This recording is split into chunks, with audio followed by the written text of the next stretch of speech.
चलो, तो अच्छे से क्वेश्चंस को सॉल्व करना है बहुत रिलैक्स होके, ठीक है? तो आज हम पीपल डेवलपमेंट एंड एनवायरनमेंट के जो रिसेंटली क्वेश्चंस पूछे गए हैं, उनके बारे में डिस्कस करेंगे बहुत बहुत शांति से, ठीक है?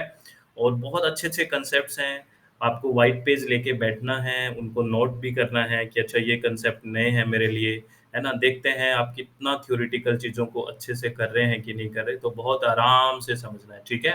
तो बहुत रिलैक्स होके चीज़ों को डिस्कस करेंगे और आपको एक बात और पता होगी कि जो हमारी ऐप या वेबसाइट जिसमें हम पेपर 1 लाइव सेशन और ये सब पढ़ रहे हैं, है ना? इसके अलावा हम पेपर 2 कौन-कौन से पढ़ते हैं आपको पता है ना? पेपर 2 कौन-कौन से पढ़ते हैं? Paper 2 environmental science, paper 2 education पढ़ते हैं, पेपर 1 के तो लाइव सेशन चल ही रहे हैं, पेपर 2 के भी और इसी वेबसाइट और ऐप पे कौन-कौन सी अपनी वेबसाइट सर इस पे तो हम जुड़ते ही हैं, ठीक है? तो करें भी सेशन को स्टार्ट। पहला क्वेश्चन आपकी स्क्रीन पे आने वाला है। All the very best, all the very best, ठीक है? सुप्रीत दत्ता जी, वेरी गुड इवनिंग। चलो, ये क्वेश्चन है, करिए भाई इस क्वेश्चन को और कमेंट में अच्छे से आंसर करके बताना, फिर आंसर देखना क्या आता है, ठीक है ना? बिल्कुल रिलैक्स होके। क्वेश्चन है what is the correct increasing order of uranium 235 जो फिजाइल यूरेनियम है रेशियो इन फॉलोइंग निम्नलिखित में से यूरेनियम 223 विखंडनीय जो यूरेनियम है उसका अनुपात का सही बढ़ता क्रम क्या है, ये क्वेश्चन है। तो एक बार कमेंट में आंसर करें, फिर मैं आपको राइट आंसर की बात करूंगा। देखते हैं आप क्या आंसर करते हैं। All the very best. चलो, आपको 30 सेकंड दे रहा हूँ, फटाफट सोचिए।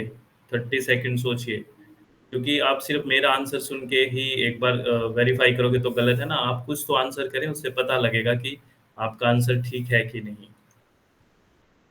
किसी को आता है ये क्वेश्चन? Very good. इसका राइट आंसर क्या होगा? इसका राइट आंसर होगा second. Very nice, B A D C. This will be the right answer. क्योंकि इसमें हमें क्या करना है क्वेश्चन में, देखो करेक्ट इंक्रीजिंग ऑर्डर देखना है किसका, यूरेनियम 35 का, ठीक है ना? तो यानी कि सबसे कम, फिर सबसे ज्यादा, फिर ज्यादा, फिर ज्यादा, फिर ज्यादा, सबसे ज्यादा किसका होगा, इंक्रीजिंग ऑर्डर देखना है। तो अगर इसमें देखें तो सबसे कम यूरेनियम का जो ओर है, यानी कि जो एस्क है, उसमें तो बहुत कम मात्रा होगी यूरेनियम की, तो सबसे कम इसमें होगी। उससे ज़्यादा नेचुरल यूरेनियम में होगी। अगर उससे अगर ज़्यादा माने तो जो रिएक्टर ग्रेड के यूरेनियम्स होते हैं उसमें होंगी। और सबसे ज़्यादा इसमें क्या होंगे, जो वेपन बनते हैं ना, वेपन ग्रेड यूरेनियम होता है, उसमें सबसे ज़्यादा यूरेनियम का कंसंट्रेशन होता है ना? यूरेनियम 235 का।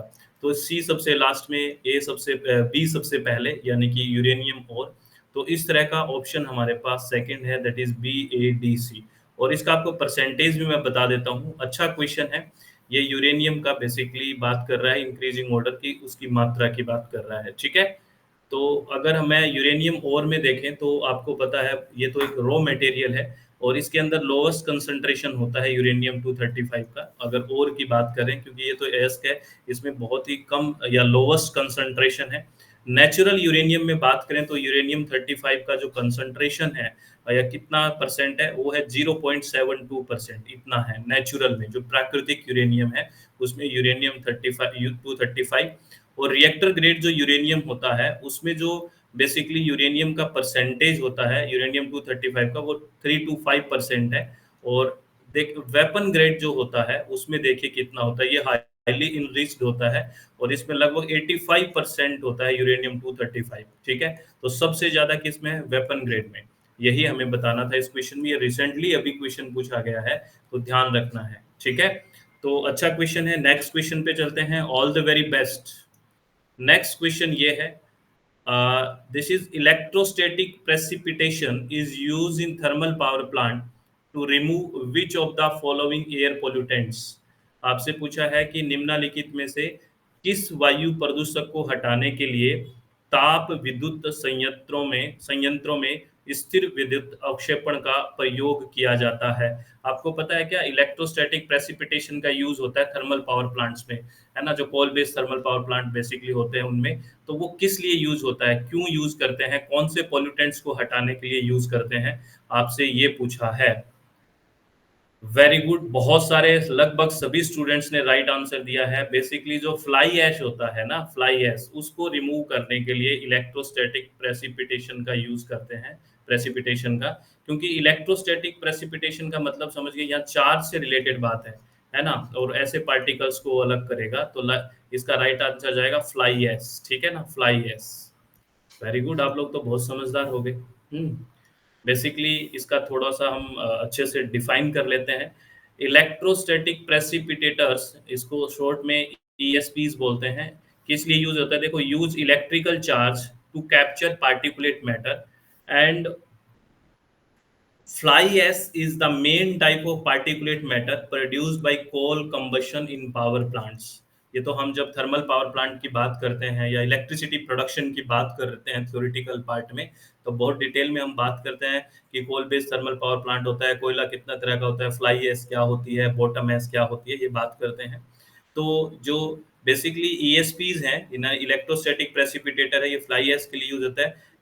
ESPs are not effectively in removing gases like sulfur dioxide, nitrogen oxides, and carbon dioxide. These require separate technologies like scrubber or selective catalytic reduction. अगर आपसे ये पूछ ले, ये तो चलो इलेक्ट्रोस्टैटिक प्रेसिपिटेटर के बारे में पूछा गया है। आपको ये पूछ ले कि जो थर्मल पावर प्लांट से जो अदर पोल्यूटेंट्स निकलते हैं लाइक सल्फर डाइऑक्साइड है, नाइट्रोजन ऑक्साइड्स हैं या कार्बन डाइऑक्साइड है, इनको सेपरेट करने के लिए बेसिकली कौन सी टेक्नोलॉजीज यूज की जाती है? तो इनको यूज जो सेपरेट करने के लिए जो टेक्नोलॉजी यूज की जाती है that is scrubber and SCR, that is selective catalytic reduction. इनके नाम भी आपको याद रखना है, हो सकता है कि ये आपसे पूछा जाए। और हम बात करते हैं ना कोयला कितने टाइप का होता है, बेसिकली हम कार्बन की उसकी मात्रा के आधार पे और जो बेसिकली मॉइस्चर कंटेंट के बेसिस पे चार तरह की बात करते हैं ना, एंथ्रासाइट, बिटुमिनस, लिग्नाइट और पीट। और इसमें सबसे अच्छी क्वालिटी का कोयला हम मानते हैं एंथ्रेसाइट का। और इंडिया में लगभग बिटुमिनस है, उसमें सल्फर की मात्रा ज्यादा है, इसलिए सोक्स निकलता है सल्फर डाइऑक्साइड। ये सब बातें आपको पता है ना? यस और नो? चलो भाई, बहुत बढ़िया। नेक्स्ट क्वेश्चन पे चलते हैं। All the very best. और ये क्वेश्चन जब हम डेज की एक सीरीज पढ़ते हैं, आपको पता है ना कि ये डे कौन सा डे कब मनाया जाता है? तो international day for biological diversity is observe on, अंतरराष्ट्रीय जैव विविधता दिवस कब मनाया जाता है? याद है आपको कौन सी तारीख को basically international day for biological diversity, बताओ कब मनाया जाता है अंतरराष्ट्रीय जैव विविधता दिवस? मैं आपको एक लिस्ट दिखाऊंगा सारे डेज की, वो ही आपको याद रखनी है। सब लोग बताओ कब मनाया जाता है, याद है कुछ? ये याद नहीं है तो बहुत ही गलत बात है भाई, ये तो बहुत गलत बात है। बताओ बताओ भाई, ये मनाया जाता है 22 मई, 22 मई को। कब? वेरी गुड नीलेश जी, 22 मई को। कब मनाया जाता है? 22 मई को। ठीक है। अब मैं आपको कुछ डेज बता देता हूँ, ये लिस्ट आपको याद रखनी है, ठीक है ना? जैसे अगर बात करें, वर्ल्ड वेटलैंड डे मनाया जाता है 2 फेब को हर साल, ठीक है ना? वर्ल्ड वेटलैंड डे 2 फरवरी को। वर्ल्ड वाइल्ड लाइफ डे मनाया जाता है 3 मार्च को। वर्ल्ड स्पैरो डे मनाया जाता है 20 मार्च को। International day of forest 21 March. और world water day 22 March. World meteorological day 23 March. Earth day 22 अप्रैल।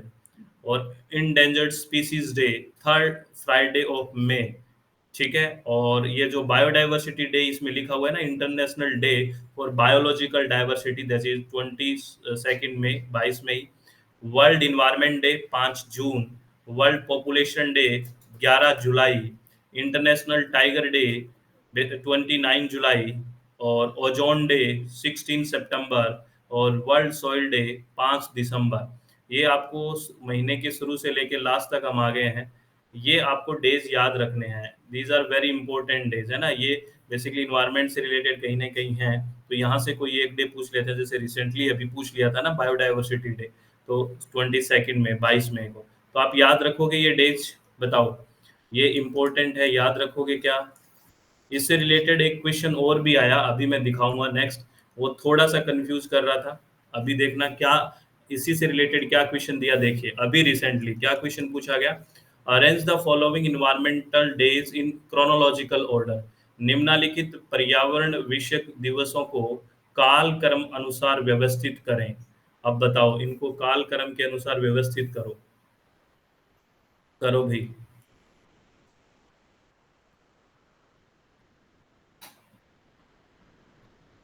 बताओ क्या आंसर होगा।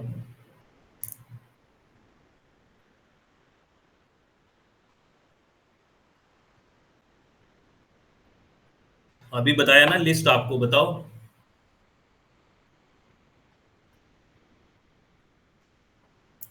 वेरी गुड, इसका राइट आंसर होगा first, ACB and D।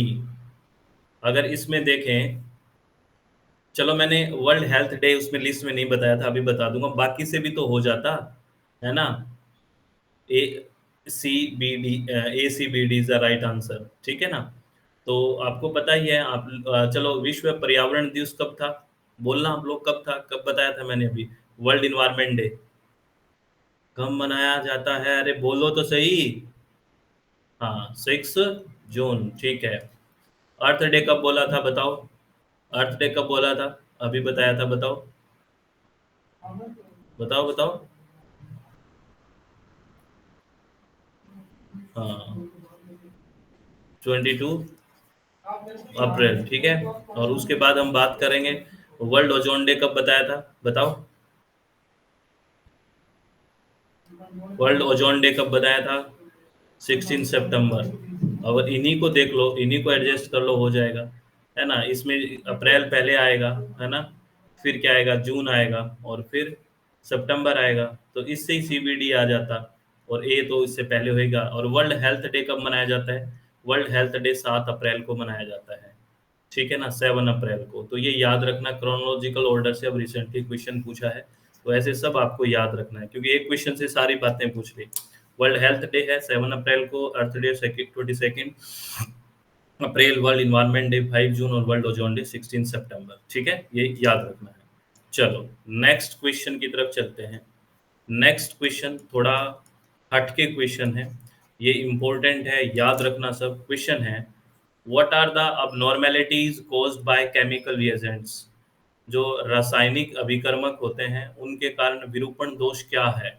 What are the abnormalities, जो केमिकल रिएजेंट्स होते हैं उनसे क्या abnormalities हो सकती है, क्या विरूपण दोष हो सकता है। इसमें 4 ऑप्शंस दिए हुए हैं, आराम से समझिए, क्या आंसर आना चाहिए अकॉर्डिंग टू यू।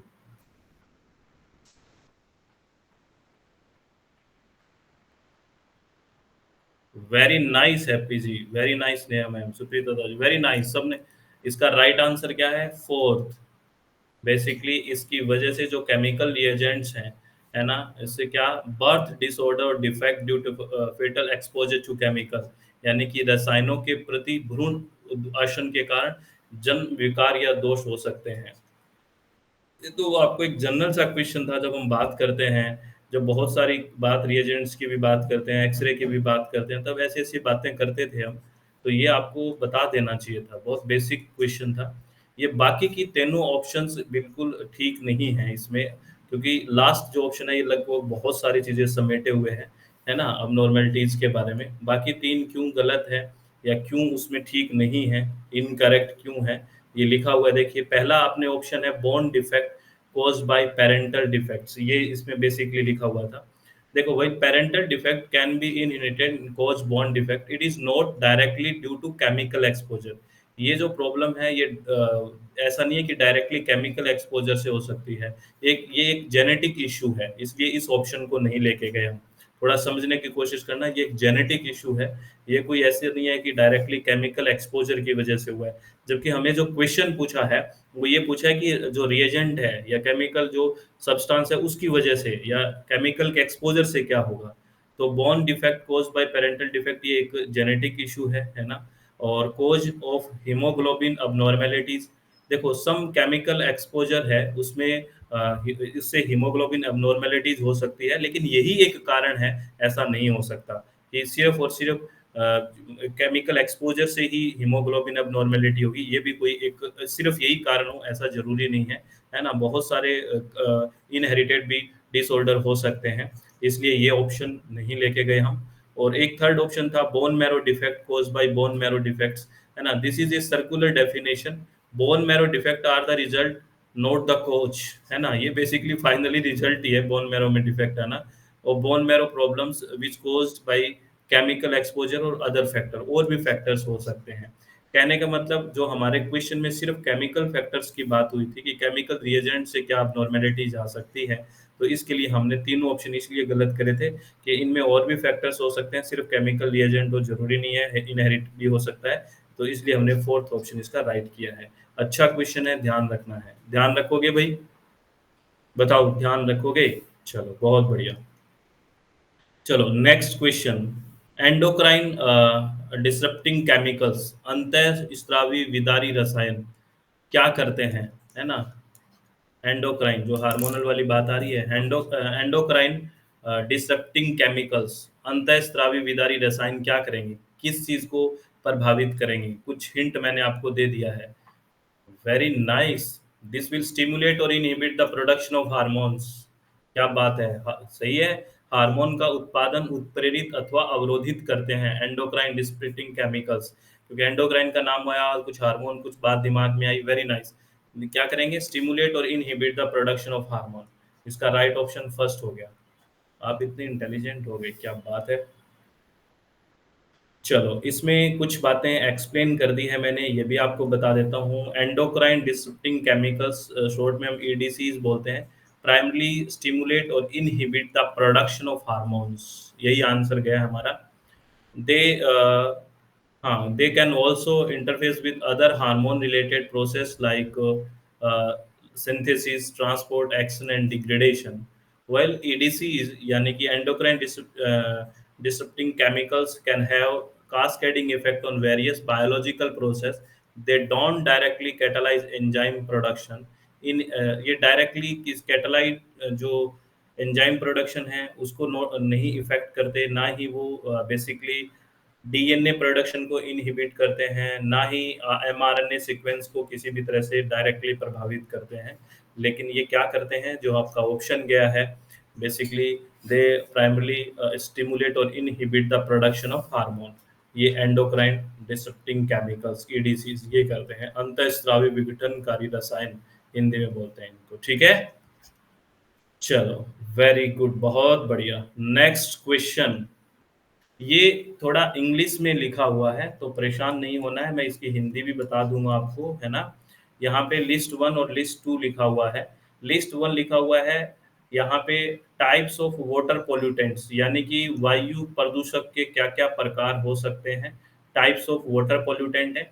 और इधर इसके एग्जाम्पल्स यानी कि उदाहरण लिखे हुए हैं।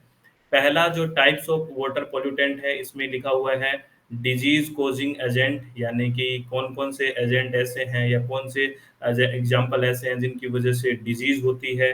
सेकंड ऑप्शन है ऑक्सीजन कंज्यूमिंग वेस्ट, ऐसे कौन से वेस्ट हैं जो ऑक्सीजन को कंज्यूम करते हैं।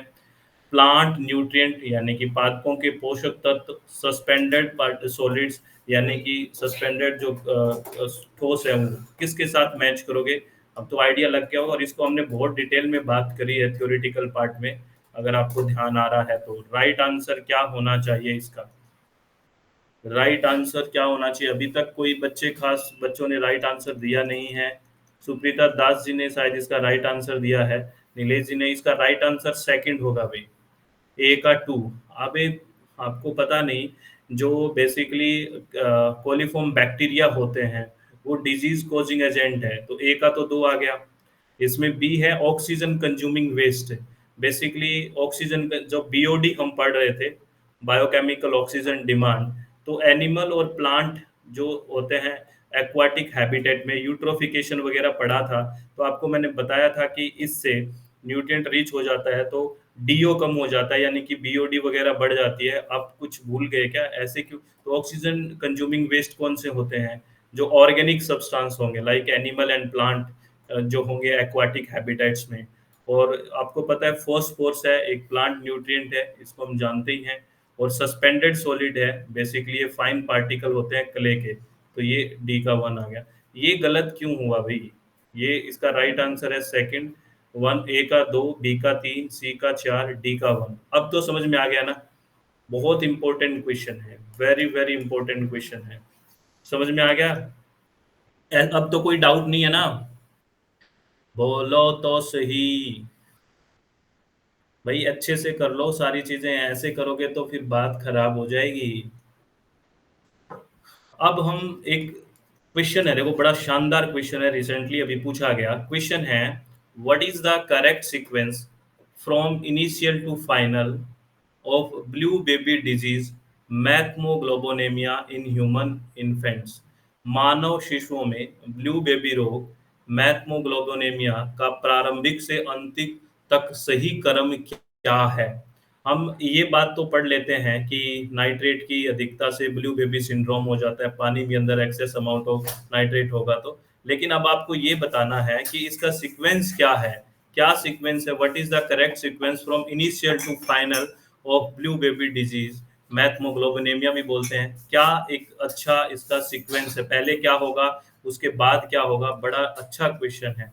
सोच समझ के आंसर करना है, शांति से आंसर करना है, जल्दबाजी नहीं करनी है। क्या आंसर होगा?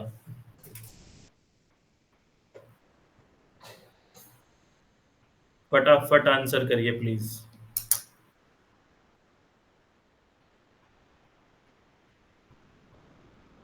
देखो, इसमें सबसे पहले तो कोई भी आदमी को या किसी बच्चे को बेसिकली ब्लू बेबी सिंड्रोम तो उसने एक्सेस अमाउंट ऑफ नाइट्रेट का वाटर कंज्यूम किया है ना? कंज्यूम करेगा तभी होगा। तो सबसे पहले तो consumption of nitrate polluted water, यानी कि नाइट्रेट प्रदूषित जल का सेवन करेगा, अंदर जाएगा तभी तो होगा। तो सबसे पहले तो सी आएगा सीक्वेंस में, ठीक है ना? तो राइट, थर्ड और फोर्थ ऑप्शन तो कट गए। अब हमारे पास दो ऑप्शन बच गए। एक तो बच गया ऑप्शन बेसिकली फर्स्ट, और एक बच गया सेकंड। तो बी और ए में देख लेते हैं।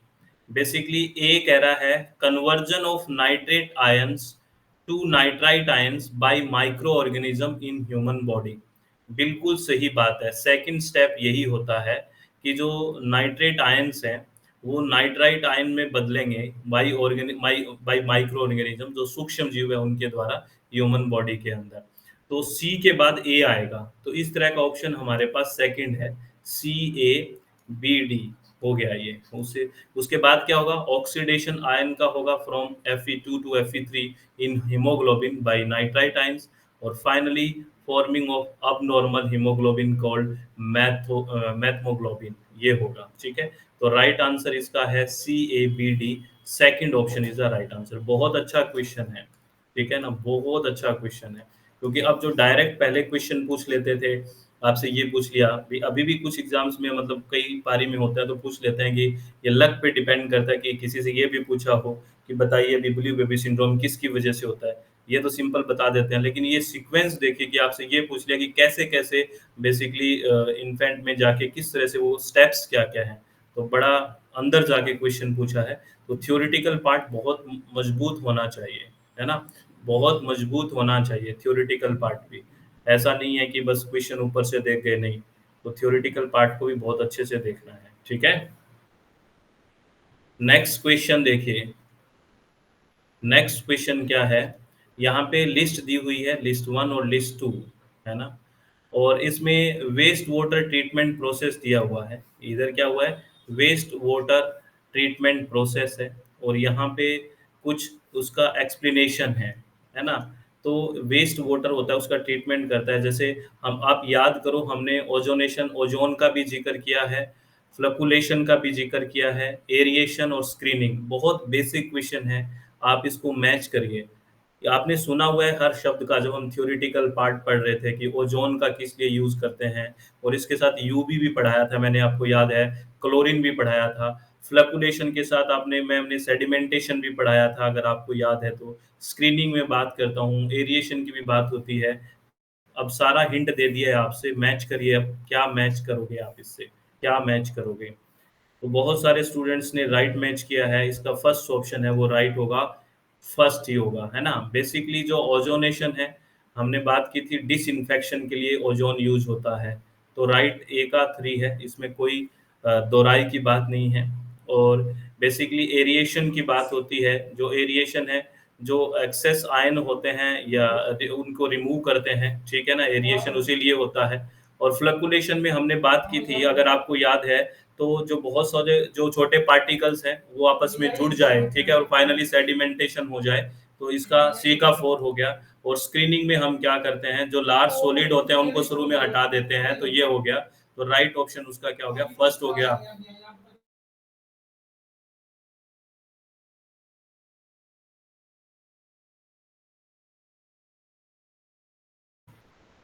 ठीक है?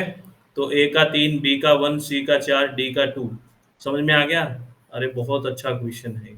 सारा आपसे वेस्ट मैनेजमेंट की बात पूछ ली, यानी कि वाटर वेस्ट का ट्रीटमेंट प्रोसेस पूरा पूछ लिया आपसे, छोटे से क्वेश्चन में। ठीक है? चलो आगे चलते हैं, बात करते हैं नेक्स्ट क्वेश्चन की। What is eutrophication?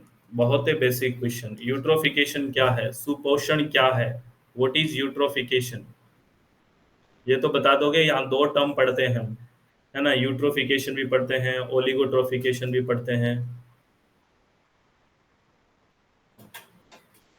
क्या होता है यूट्रोफिकेशन? क्या होता है यूट्रोफिकेशन? अरे क्या कर रहे हो आप? यूट्रोफिकेशन नहीं बताया आपको? सुपोषण क्या होता है? बताया तो था कि प्लांट ग्रोथ इसमें हो जाएगी, न्यूट्रिएंट रिच हो जाएगा, फास्फोरस और नाइट्रोजन की वजह से वहाँ पे बेसिकली डीओ कम हो जाएगा, बीओडी बढ़ जाएगी। ये सब बातें बताई तो थी। सेकंड ऑप्शन क्या बात कर रहे हो? ये क्वेश्चन भी गलत कर दिया कुछ बच्चों ने। क्या बताऊँ आप लोगों को? बेसिकली आपने बात नहीं करी थी, 2 टर्म पढ़ी थी, यूट्रोफिकेशन और ओलिगोट्रोफिकेशन। है ना? तो enhance plant growth and subsequent oxygen depletion of water, पौधों की वृद्धि और तत्पश्चात जल में ऑक्सीजन की कमी। हमने बात की थी ना कि यूट्रोफिकेशन में because of nitrogen and phosphorus वो जब आ जाते हैं तो एल्गल ब्लूम हो जाता है, ठीक है ना? तो उससे वाटर बॉडी का डीओ कम हो जाता है ना? ऑक्सीजन की कमी हो जाती है, बीओडी बढ़ जाता है। ये सब बातें हुई तो थी। तो राइट ऑप्शन इसका सेकंड ही हो गया, पौधों की वृद्धि और तत्पश्चात जल में ऑक्सीजन की कमी। Enhance plant growth and subsequent oxygen depletion of water. और इसका अपोजिट टर्म क्या है यूट्रोफिकेशन का? आपको बताया था। यूट्रोफिकेशन का अपोजिट टर्म क्या था? ओलिगोट्रोफिकेशन बताया था ना। यूट्रोफिकेशन का अपोजिट क्या था? ओलिगोट्रोफिकेशन का। चलो, लो ये बहुत ही बेसिक क्वेश्चन आ गया है। What which of the following is the outer most layer of the atmosphere? यहाँ पे मैंने आपको 4 लेयर्स बताई हैं और पूछा है कि सबसे बाह्य परत कौन सी है, आउटर मोस्ट लेयर कौन सी है भाई? इनमें सबसे आउटर मोस्ट लेयर कौन सी है? हम अर्थ में पढ़ते हैं ना, मेसो सॉरी ट्रोपो, ट्रोपो के बाद स्ट्रेटो, स्ट्रेटो के बाद मेसो, मेसो के बाद थर्मो और उसके बाद एक्सोस्फेयर। 5 लेयर पढ़ते हैं ना। तो इनमें सबसे आउटर कौन सी है? थर्मोस्फेयर है। कौन सा है? थर्मोस्फेयर है, तापमंडल। थर्मोस्फेयर, ठीक है ना? चलो बहुत बढ़िया। नेक्स्ट क्वेश्चन कह रहा है कि the major philosophical approaches to environmental ethics are, पर्यावरणीय नैतिकता के प्रमुख दार्शनिक उपागम क्या है? The major philosophical approach to environmental ethics are, क्या है इन्वायरमेंटल एथिक्स के लिए मेनली क्या चीजें हैं? किस किस को लेके आओगे? बताइए। Environmental ethics.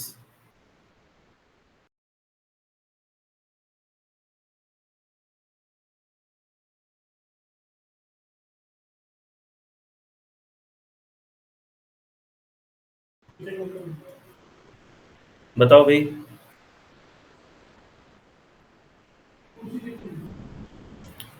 सबने बता दिया, वेरी गुड। इसका राइट आंसर थर्ड ही है, ए, सी और डी। देखो इसमें क्या हटाना है आपको, क्या हटाना है इसमें? जो अहम केंद्रिता है, ईगोसेंट्रिज्म को हटा दो, क्योंकि ये एथिक्स में नहीं आता। ईगोसेंट्रिज्म, मैं ही हूँ कि सब, ये हटा दो, बी हटा दो, है ना?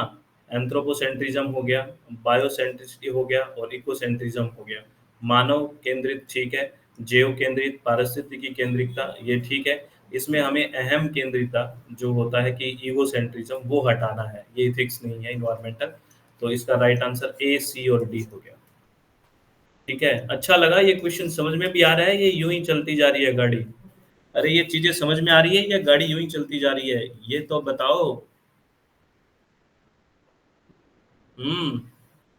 आ रही है, चलो बहुत बढ़िया।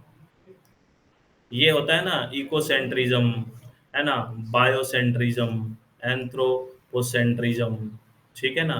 ये सब बातें जब बात करते हैं ना इन्वायरमेंटल एथिक्स की, जब बात करते हैं ना, बस आप ये रख लो कि एंथ्रोपोसेंट्रिज्म मतलब हम सेंटर में ठीक हूँ, बायोसेंट्रिज्म मतलब और जो लिविंग बींग्स हैं, इकोसेंट्री में इन्वायरमेंट हो, ये सब ठीक चलता है, लेकिन इकोसेंट्रिज्म नहीं होना, अहम केंद्रिता नहीं होना चाहिए। ठीक है। Choose the incorrect statement. आपको 4 स्टेटमेंट्स लिखे हुए हैं और आपको इसमें से इनकरेक्ट स्टेटमेंट चूज करना है। बताइए क्या होगा? ये क्वेश्चन थोड़ा अच्छा क्वेश्चन है, बताइए। सारे ही अच्छे थे सर। गलत कथन को चूज करें। क्या गलत है?